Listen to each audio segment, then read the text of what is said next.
kan qabate gooftaan hunafana innaan itti amanadhe utuu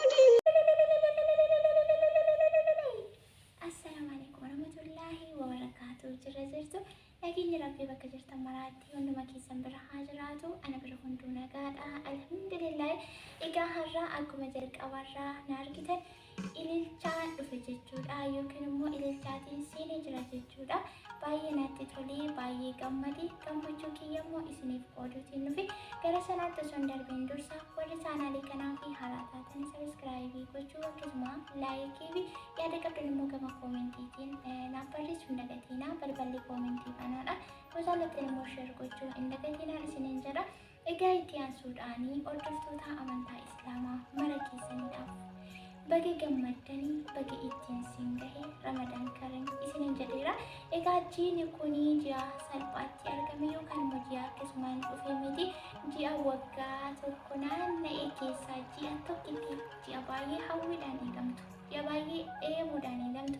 Ji'a keessatti kadhannoo fi namarraa xiqqee galamtu. Ji'a itti hawwiin ofi keessatti nama guutu jechuudha. Irra deebii baga keessanii baga gammaddanii baga rabbi isin gargaaree gara ji'a jaallatamaa hawwatamaa kabajamaa kanatti isin ceesise jechuun barbaada.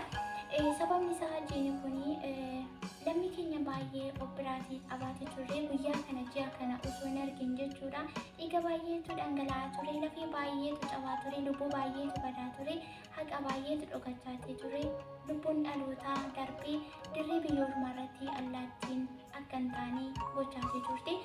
Darara hin taanetu irratti raawwachaatii ture jechuudha. Walumaa galatti ji'a kana osoo hin argin warra darbaniidhaa fi bakka jiranitti rabbi guddaan rahmata haa godhuu fi bakka jiranitti bakkuma deebanitti boqonnaa gaarii isaaniif haa ta'u jecha. Akkasuma warras immoo hidhamanii rakkina keessa jiranitti ji'a kana itti gammadanii akka isaaniin dabarre harka namaatiin qabamanii biyyoota garaagaraa keessatti hidhaa harka namaatiin gadi dhukkubfamaa uummamaa gadi qabamaa jiranii rabbi hiikaa godhuu fi isaan birallee haa dhaabbatu jechuun barbaada. Irra deebii baga gammaddanii hundi keenya baga walumaan gammanne. Jiini kunii ji'a kiristaanaa ji'a musliimaa qofaa miti, nama galeedhaa fi nama hubateedhaaf jechuudha. Guyyaarraa gara guyyaatti kan nama dabarsu daqiiqaa gara daqiiqaatti maayikiroo sekondii keessatti agarsiisuu ijaa keessatti lubbuu baay'ee operaatii dhabaa amma jira amma hin jirudha kan nu qaqqabaatee jiru jechuudha yeroo ammaa kana keessatti.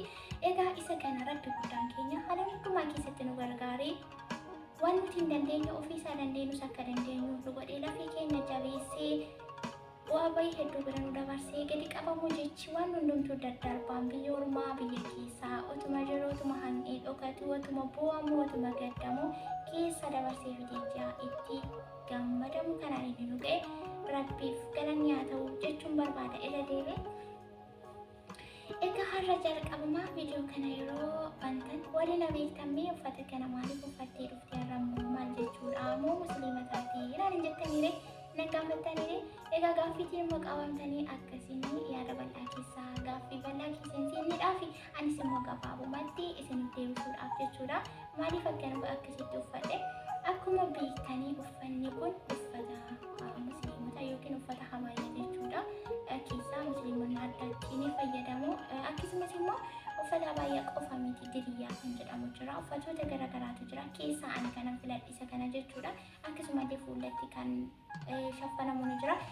Musliimonni sirrii akka amantaa isaaniitti deemanii waan amma jenereeshiniin ammaa kun godhaa jiru osoo hin taane gama kiristiyaanaanis ta'e gama musliimaanis ta'e ni jira jechuudha.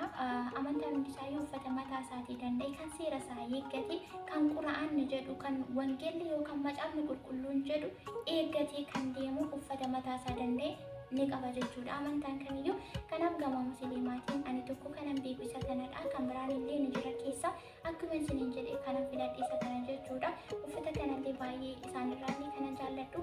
Warra amantii isaanii kabajanii seera isaanii seera quraanni isaanii shiriyaan isaanii jedhe qabaatanii amantaa isaanii faana bu'anii bahan rabbiin keessa namoonni irra deebii isinirra haa jaallatu. Anillee gama kiyyaatiin akka namummaa kootti akka xiqqummaa kootti baay'ee isinirraan jaalladha jechuudha. Ani ofii kootii kiristiyaana garuu kabaja keessaniif jecha gammachuu ji'a kanaan isin gahe. Anallee rabbi na gargaaree ji'a kanaan na gahe ibsachuudhaaf jecha uffata kana uffadhee dhufe jechuudha. Kanaaf walumaa galatti amantaa musliimaa yookaan hordoftoota amantaa islaamaa nan jaalladha, baay'een isaan kabaja jechuudha. Biyya keenya keessatti illee amantaan musliimaa illee uummanni amantaa musliimaa hordofu akkasumallee ortodoksii gama kiristaanaanis jechuudha. Biyyi keenya Itoophiyaa biyya kabajamtuu, biyya jaallatamtuu, biyya hundumaan badhaatee, biyya lalistuu, biyya jiituu hawwatamtu, sabaaf sab-lammoota jedhamtii beekamtu keessatti jechuudha. Wanni hundumtuu simboo keenya, kabaja keenya, miidhagina keenya jechuudha. Akka ammaa kana osoo hin taane akka Rabbi nurraa jaallatutti gaafa dubbanne wanta arginu jechuudha. Gama amantaatiinis nan kabajaa jechuudha. Anu fiigootii kiristaanaa maaltu si galchee erga fiigee kiristaana taatee gama musliimaan immoo gama ortodoksii gama maaliin immoo naan jechuutii dandeessu. Waaqni ani waaqessu yookaan macaafa ani dubbisu, macaafni qulqulluun namni tokko amantii jedhee dhagaa yookaan mukatti illee amanuutii ni danda'a. Amantaa namaa kabaja malee ittiin bu'iinii jaaladhu malee hin jibbiin hin dhiibin waan jedhuudhaaf anis amantaa kiyya nan jaalladha, kirrii kiyya nan amanaas nan jaalladhas. Akkasumas immoo amantaa gara biraatiis nan kabaja nan jaalladha jechuudha. Kanaaf egaa walumaa galatti miira kiyya gammachuu kiyya gama kanaan ibsachuutii dhufeetiin jira. Warri uffata keessan wanna amantaan keessan isirraa jaallatu uffattanii karaa Rabbi isiniin jedharra deddeebitanii waaqa keessan waaqessaa amantaa keessan hordofaa jirtan ammallee kanuma caalaatti Rabbiin keessan isinaa gargaaru, waan isinaa gargaaru dhaloota bara kanaa yookaan jenereeshinii ammaarraa waan arginu jechuudha. Musliimas haa ta'u, kiristiyaanas haa ta'u, maaliyyuu haa ta'u, namni waaqa kam akka waaqessu ofii waaqa ta'ee akka of jiraachisuutti kan inni fudhachaa jiru dhaloonni bara kanaa malee waaqni akka waaqa ta'e eenyutti akka amanne, eenyu akka nu uume, eenyu nu lola akka jiru, eenyu jalammoo akka jirru dagachaatii jira jechuudha. Maaliif haala babal'ina teekinooloojii faashinii garaagaraa hordofuudhaan inni kun immoo Rabbi ofirraa waaqa ofirraa nama fageessaa gara halalummaa, gara sagaagalummaa, gara waan tokko tokkootti nu daddarbate karaa irratti nu hambisaa milkaa'ina nu dhowwaatee jira jechuudha.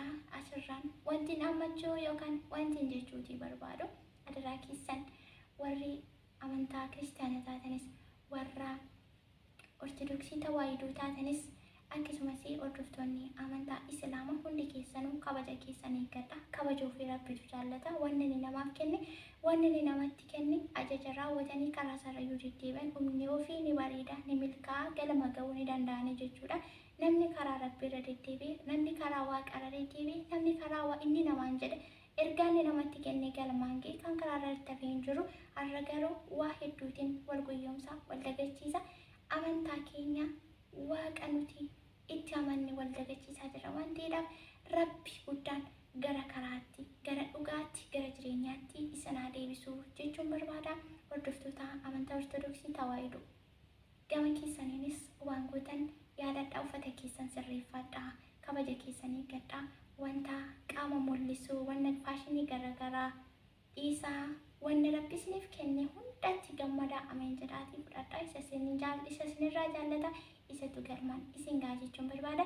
Gama kiristaanaanis jechuudha. Anu fiigootii kiristaana waan hin ta'eedhaaf wanni dogoggore yoo jiraate wanta macaafni qulqulluun alaa jedhu ala yoon bahe yoon jiraadhe namni beektan, namni waa hubattanii, namni narratti argitan yoo jiraattanii gama koomentiitiin akkana sirreessitan nan barbaada. An nama gorsa namaa fudhatu waan ta'eedhaaf kanaaf egaa dubartiin tokko egaa kiristaana taatee waldaa kiristaanaa keessa rifeensa ishee shaffanattee akka galtuudha malee akka amma argaa jirru kanatti baatee tajaajiluus tajaajilamuus hin dandeessu turte.